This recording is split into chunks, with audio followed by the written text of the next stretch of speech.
अस्सलाम वालेकुम। ए तक्को जी जेह्ड़े कुत्ते मारने आह्ले वे एह् साढ़े ग्राएं च बी बड़ी आए वे। निक्के जे बच्चे पाले से माड़ी दादे नी पोतरी मतलब कि माड़ी दद पोतरी निक्के जे बच्चे पाले से बेचारी ते एह् अत्तरे जेह्ड़े वे बेगैरत कमीने आए ने उन्ना की मारने ते सवेरे सवेरे आ रहे ने मुँह चाया ना सर्दी तक्की ने ते ना हवा तक्की ने ना किश सकेआ ने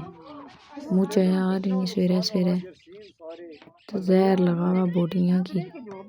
अपनी बोटियां की जहर ला के देना तो फिर भी जरा खुश हो के नहीं है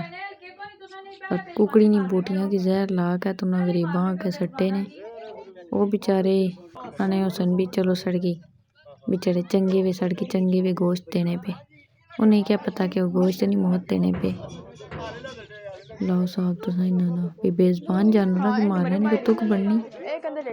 ऐसे कंजर लोग है ना बेगैरत है जिसका कोई अंदाज़ा नहीं बिना बेज़बान जानवरों के मारने ना क्या मकसद है या तो इन्हां दी कोई ऐसी जगह बना छोड़ो ना ऐ तको बाने पे ने गोश्त ये बच्चियां वीडियो बनाई ना तो बच्चे बेचारे जरा छप्पी छप्पी बनाने से भी वो डरने से भी दुखी भी बहुत से बेचारे बच्चे रोने से पे जो साढ़े कुत्ते मारने पे नहीं तक ये बेचारी कुत्ती सोने वाली भी सी बेचारी प्रेगनेंट सी बच्चे होने वाले से इन्ना रमिया उसने भी ख्याल नहीं किया इन्हें दसिया भी सी भी वो बच्चे देने वाली है प्रेगनेंट है तो इसकी तो बेचारी की बख्श छोड़ो भाई ना इसकी भी नहीं छोड़ा ने फिर भी भागन कितनियां जुल्म है कितना ये हालत तो नहीं होनी चाहिए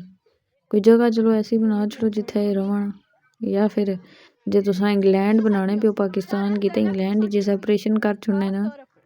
बेचारे की कुत्तियां की तो कुत्तियां की ना मर्द ते ना औरत बना छोड़ने ना जे मजाक करनी भी होता है पर मतलब कि जो ऑपरेशन कर छोड़ने ना कि बच्चे ना देना उस तरह चलो कर छोड़ो ना जीने तो रहन ना गरीब ने बाल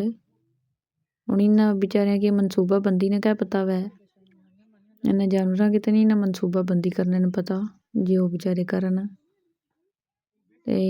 तुसा भी इंसान तो समझ बुझ रखने हो ना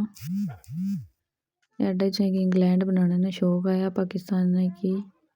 तो फिर उत्थे आह्ला सिस्टम करो तो कोनी मारने सिर्फ बेज़बान जानवरों की उत्थे ते कुकड़ी ज़बा करने पर फाइन लग गए में हालत इन्नी तको तको बच्चे पता नहीं कुत्थे कुत्थे चढ़ के मासूम कंधा पर चढ़ के तकने पे ना जे कुत्ते मरने पे एक बार इन्ना गोश्त बाया तो उन्होंने नहीं कोई असर होया तो दुई बारी फिर बाया ने साढ़े बच्चे चाह चाह के दुध पाने पे ना मरन फिर भी दो बारी बाया ने गोश्त उन्होंने तो क्या करन वो भी मर गए ना आखिरकार हमें तो कौन वो पिया है मरने वाला है बस किसा तड़प तड़प का मरना पे किसा उसकी रूह निकलनी भी है बच्चे रोने सन पे इतना जिसका कोई हिसाब नहीं बदवाइयां चंगियां दित्तियां ने इन्हां की कुत्ती अज के तकनी पे अपने कुत्ते की अपने हस्बैंड की इसने बेचारी ना हस्बैंड मरना से पिया वो भी साढ़े उदास हो गया बहरी बादी च भी मर गई है उसने मैं वीडियो को नहीं रिकॉर्ड की थी चलो खैर इन्ना की छोड़ो तको अज साग आंदा सी मेरी फुप्पो होरां साग दिता ते असां साग कुतरने पे दाइम साहब बैठे न अपना दुध पीने पे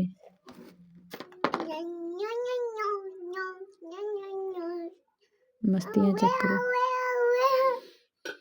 बैठे मोहम्मद ध्यान साहब थोड़ी थोड़ी नींद रह बड़ी माशी खड़ाने पे बड़ी माशी उसने सुबह आज अपनी शामी नी चाह बनाई जी सारी दिहाड़ बड़ा टेंशन ही गुजरिया ते सिर दर्द सी ते असां आखेआ चलो जी चाह बना के पियां